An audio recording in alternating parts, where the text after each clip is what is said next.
All right, that was sports. Time now for our discussion. We still have a lot of stories we will be sharing with you in a short while. But let's come back and talk to the gentleman, Hilary Sigei, Senator Bomet.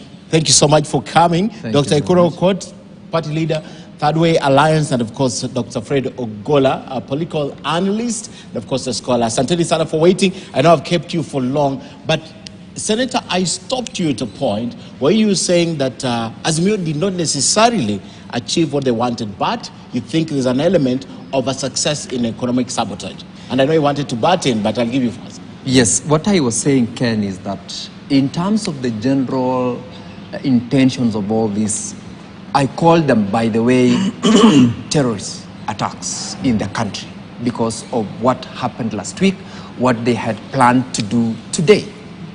And it didn't succeed for the reasons I told you. One of which, of course, is the fact that they didn't manage to create destruction of property, private or public, like they did last week. That was in itself a failure on their part. And two, which is also most important, is the fact that we didn't lose as many lives as we lost last week. And it's for obvious reasons. The police did their job, and Kenyans came out and say, we are going to protect ourselves because we are a peace-loving country.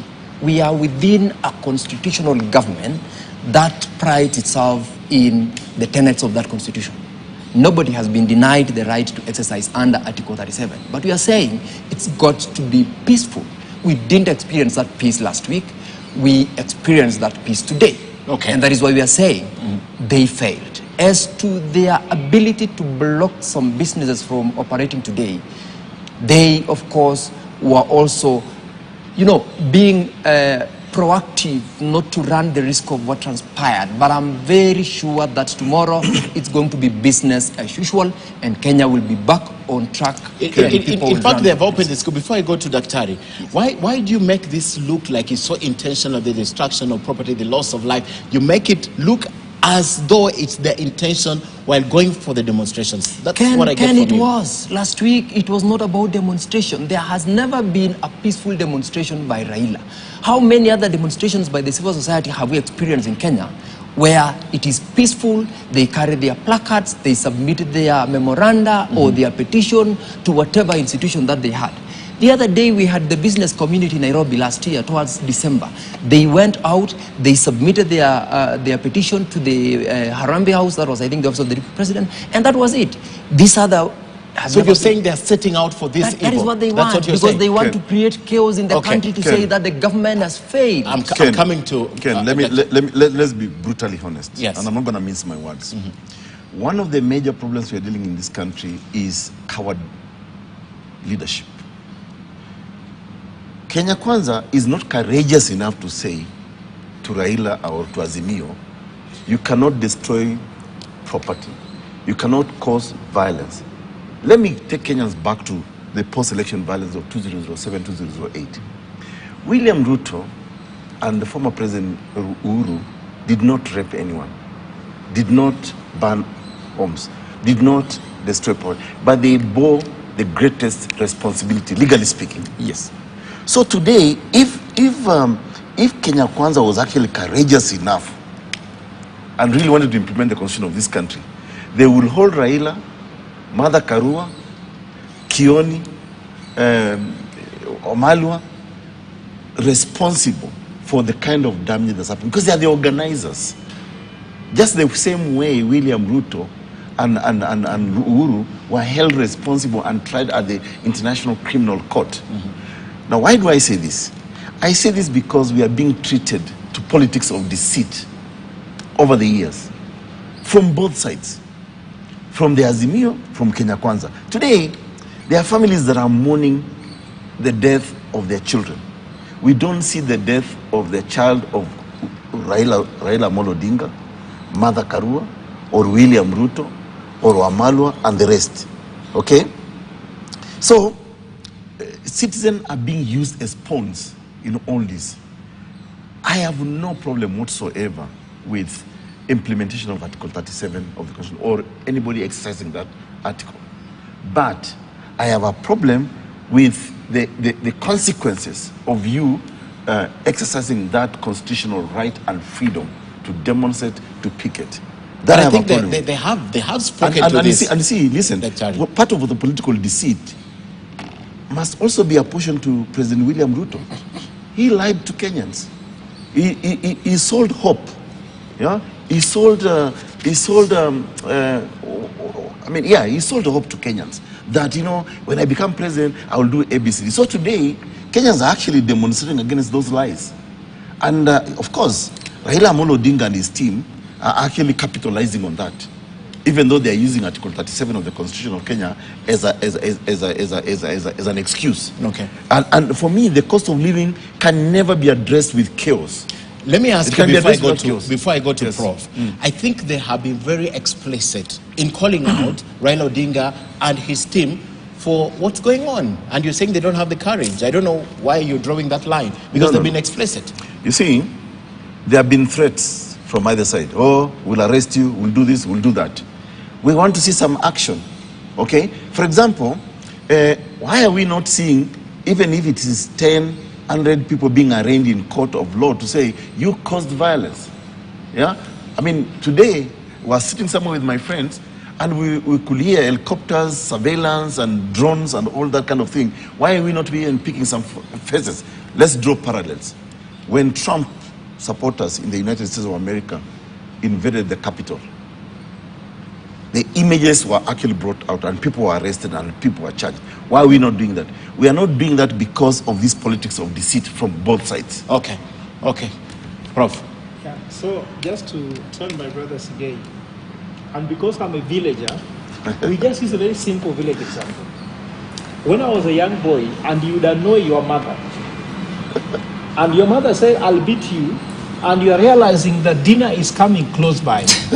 You have to pass next to your mother to beat you up so that she can forgive you, then you can have dinner. What am I trying to say? Economic sabotage or economic missile is more painful than a physical missile. My father would tell me, if you joke around, you won't go to school. That will pain me more than a stick. I would go, Daddy, just beat me as much as you want, but let me go to school. So you see this, even in the global economic, macroeconomic environment, for example, you see US gives sanctions against Iran. They don't use military war anymore to throw a missile to Iran. But economic missile is more painful. So I can tell him, the fact that we are having KRA, which has been given a target to collect something in the about 1.2 trillion shillings in this budget, and they have already lost 15 billion in 3 days. I'm sure that is something to know that the target won't be met. Now the question is where the president is going to get the 15 billion from, because now the budget projections are not working. The reality is that day in, day out it goes. And let me tell you what, time, God is not manufacturing more time. If you can use your time, use it now, because God will not give you more time. God won't tell Ruto that because Raila has gone for demonstration for 3 days, we shall add you 3 days in your presidency. His presidency is going as we call it. And according to me, the economic missile is more painful than anything else that you can do to this But to government. what cost? But Ken, to what cost? Ken, To what cost? I'm saying, Yeah. I'm talking about the success from their point of view. Yes. I am not supporting it. Yeah. In fact, I've always even written open letters to the president and telling him, we know what will happen tomorrow. You know, 5 billion will go out tomorrow. Why are you waiting? Yet you want to collect taxes to implement the same policies. You're telling Kenyans you want to build housing. You're telling Kenyans you want to be able to offer for them better jobs. Jobs are being lost every day.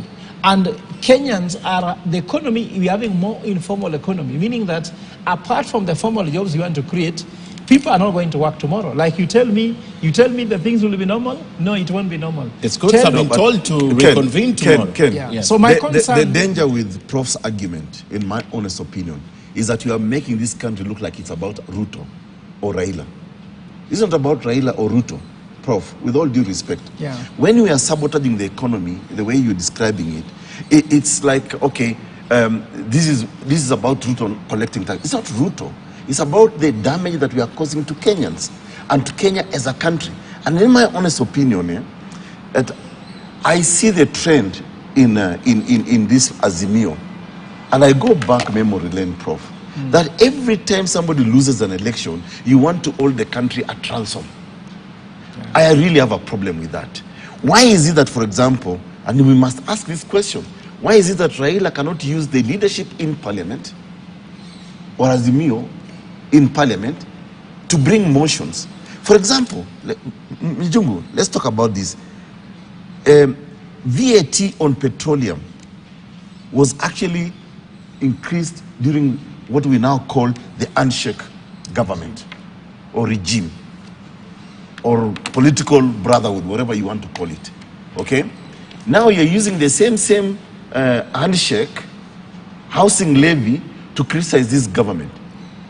Yes, I know this government is not getting its priorities right, but let's not lie to Kenyans. I feel that we are saying to Kenyans that the destiny of this country, like I saw in yesterday's headline, which is for me very disappointing, that rests in the destiny of this country rests on two people. Doesn't it? No. Doesn't The it? destiny of this country rests on the people of Kenya. Article 1 of the Constitution of Kenya says that all sovereign authority and power vests in the people of Kenya. Ken, let me tell Doc one thing. Just a minute. Yeah, it'll be very brief. Doc, that's being theoretical. The destiny of the country ought to rest in Kenyans, ought to. But it is in these two people, because that's why tomorrow we're having a chaotic country. And Wakili, Yeah, that's you my have number. given a false analogy. When you said that some people are demonstrating and it was peaceful, they were not demonstrating against the president, because the presidency is at stake. So when someone is demonstrating about salary increment, the stakes are different from when someone is demonstrating about the presidency. But I was and we giving- can't put them on the same I need to platform. interject on that. And then lastly, on your point, why I'm still telling you that I will still talk my view. I'm not saying I'm supporting the economic sabotage, but let me give you a lawyer. In the economic history, there was a time when they talked about $1, one vote, isn't it? Yes. Now we move from one person, one vote. $1, one vote meant that if you want to destroy the economy, you'd rather be killed to save the economy, because the economy was more important. Now they have said that human life and dignity is more important, that if someone violates your right, like now, Doc, if you are going to go to work now and you violate somebody, so you can say, I'm going to work to earn 1 billion. Let me go to work. Before you'll be given a chance. But now they say, excuse me, forget about your billions of shillings. You have violated a child's life who is earning 0. You will still be arrested. Okay. So we are. I like that want example. to- Prof. I want to- Let's hear from chip you in again. so that I answered two of the concerns that have been raised. One by Dr. Ekuru about the extent of the government's actions on this. I do not think, and I wouldn't call that there is some level of cowardice in the part of the government. It is the desire to comply with the constitutional dictates. Remember, the president has over time said, you know what, this is a government that is ruled by the rule of law. The reason as to why all this, whether you would call them threats or otherwise, they are not threats, but it's the desire to seek a complete compliance with the law. As regards the position, Professor, that you're saying about the economy of this country, it is not, as Doc said, entirely reliant on these two people. It cannot be Raila and Ruto who are running the country by virtue of them being in the office and the decisions they would make. And that is why today, Kenyans of almost all walks of life said, you know what, I am going to defend my territory. That is why the demonstrations were confined to a few places. But then, Ken, I want us to go to the issues in this conversation. The biggest and the most unfortunate thing, and that is why Prof is talking about the government having failed, is because the conversation has been confined only to demos which are not giving us what we desire as Kenyans. There's so much that has been done by this government, Prof, which I know you know, but you don't want to talk about it, which is giving Kenyans the hope. And Doc, by the way, we sold hope, and that is what exactly keeps us going. If I had no hope of waking up tomorrow, I definitely would have no reason to plan for tomorrow. But as long as I have hope that I will wake up tomorrow, I'll go to my office, I'll do this as well as you. That is what keeps us going. Now, the hope that we sold as Kenya Kwanza is the hope that has achieved, by the way, a good number of things. We are not talking about the education sector. We are not talking about the fertilizer subsidy. We are not talking about this financial act that has been suspended and the benefits that comes with it. You've just mentioned about the fuel levy, which of course I agree with you that we are not putting it in context. We are just plucking it out of nowhere and say there's an 8% increase on fuel levy. No one is going beyond the foundation of this levy, and no one is discussing as to what are the other benefits of this act that we need to talk about. That is the biggest problem, and that is where Ken... Senator, Are you asking us before? Are you asking us to forget about these other issues and concentrate on the achievements of the government? Not really that. We are saying Yes. if He will take our time we to are saying explain. He will if explain. Raila, for example, had a very genuine concern about the cost of living, Yes. he would be asking himself some of the things that this government has done. Okay. In the next 3 months, I am a farmer, small scale for that matter. I know I'll be harvesting in the next 2 months, bumper harvest, You know, which is basis Senator. of... No, allow me to finish, though. Okay. Allow me to finish. Which is something that we are not having a conversation about. Why? Because we want to create a conversation by these people. No one is talking about this education that has been improved. You know, in terms of you higher know, education Ken. loans board, Okay. in terms of the CBC program that, both of you are very learned. You know, in your various- Senator. No, with but that, it's I know, true. utmost respect. Yes, but it's true. That's You the know, position. let's go back. I mean, Ken, let's reposition this conversation. I want to take Kenyans back to the political promises of 2022. That, in my honest opinion, is what forms the social contract with this government. The reason why Kenyans are angry. The reason why Kenyans are angry. Yeah. Not all Kenyans are angry, by the way. No. Not all of them are angry. Listen, Not all of them Senator, are angry. And it is A because... survey showed it is Kenyans because... believe 75% of Kenyans, TIFA survey, No. believe Where that are the those country is statistics going the from? wrong direction. TIFA No. survey, of course. you know, Ken, let me remind the Senator. Senator, Yes. I know you're in UDA, and I think, And I'm very objective, by the way, even when I'm in UDA. But you're also a Kenyan, eh? I'm also very But you're also a objective. Kenyan. Yes. Listen, the problem and why people are going to the streets today, and I've seen from across the regions, is because they were lied to, and because of that hope that you sold. You said that when we form government, it will be a government of Boda Boda, Mama Mboga, hustler government. You know, if you had the intelligence right, and sometimes I'm proudly using Uber and Bolt for travel in the city. And I have a conversation with these Kawaida people. And they tell me, you know, me, I have a master's degree. I have a degree in this, I have a degree in that. If your hustler government really wanted to sell that hope, you could easily find a Mama Mboga. You know, in fact, there's a lady called Kwamboka. She has a degree from Kenyatta University. She sells chips somewhere. I don't know. She has like a yeah. So if you really even wanted to show Kenyans that this is indeed a government of Mama Mboga. Prof, whose problem in that is that the person who lied, as you said, is the person who believed the lie. Be honest. Whose problem is that? I say both. No, it can't be both. You see, you have to pick one. It has to be both because it has to be both. You're being a lawyer. No. You're being Ken, a lawyer. Ken, let me explain myself. Okay. First of all, prosperity and success in any country is about leadership. So the leader that says, I want to take you from point A to point B, okay? And then once he gets into that position, he lies, and that was the genius of chapter 6 of the Kenya Constitution, leadership and integrity. You occupy an office, then show us the respect to the people that you said. Yes, the people of Kenya also must take some level of blame because they don't interrogate these leaders. And for me, I've said it in many other shows, that President William Ruto's presidency, in my view, and I'm sure Senator Sigei will be happy to hear this, is a blessing, but a blessing in disguise. To Kenyans? To Kenyans Okay. and to the world. Because now we can begin to question that here is a person who told us, I'm a chicken seller. I have sold eggs. But how is it that now you're forgetting the fact that as a chicken seller, you're forgetting those people that are selling chicken today? So we have removed, yes, the fake dynasties of the Kenyatas and the Odingas. And that's why I like President William Ruto's presidency.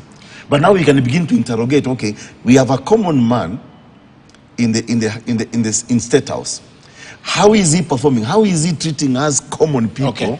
I want to Okay. give you some bit of statistics on what is just said. Then, He raised because a it's- very important point Yes. about this government having been a government of the hustler. And that is where I'm saying people are losing the narrative. It's a government of millionaires and multi-millionaires. No, I didn't say and that. billionaires. I didn't say no, that. No, I'm saying it. What we have done, you know, there are so many. I was actually picking the statistics on what you made reference to, the hustler. And as at today, as at 9th of July, just a moment, I wanted to share with you what has been disbursed towards the hustler in what we call the hustler fund alone. I'm not talking about the others. I'm not talking about the reforms in the agriculture sector and all that. Personal loan is that has been disbursed as of 16th of July at 9 a.m. 33 billion Kenya shillings. That which has been repaid, 22 billion Kenya shillings. The customers who are directly... Just wait, because these things were said customers- by the CS, but you never gave us data to back them, so they could have well been cooked. No. He said them. I saw the statement. You saw the It never. and that It was is- never accompanied you by